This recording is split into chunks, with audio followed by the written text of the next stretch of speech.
For breakfast this morning, we're making some French toast using some of that challah bread that I got at Trader Joe's.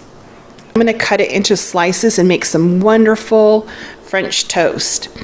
And what you'll need is 8 eggs, a half a cup of sugar, 2 teaspoons of cinnamon, a half a teaspoon of nutmeg, about a 1/4 teaspoon of salt, and a teaspoon of vanilla extract, 1 cup of milk, and 1 cup of light cream. We're going to get this all mixed together.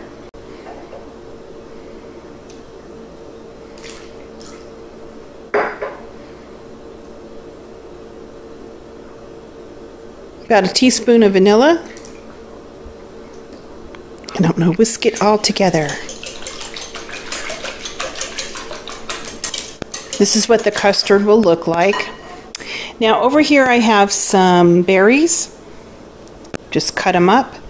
I'm going to add a 1/4 cup of real maple syrup. And then I'm just going to let these sit for probably 15-20 minutes.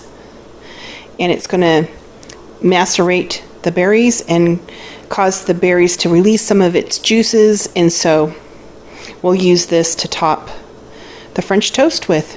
And I cut my bread into probably 1-inch pieces. We're going to let them soak up some of this custard. Now I'm just cooking the soaked bread in a little bit of butter in my medium heated pan and just toast it on up. It's going to be delicious. Then just give it a flip and cook it on the other side for a minute or two. We topped it with some fresh berries and whipped cream. That's what we're having for breakfast.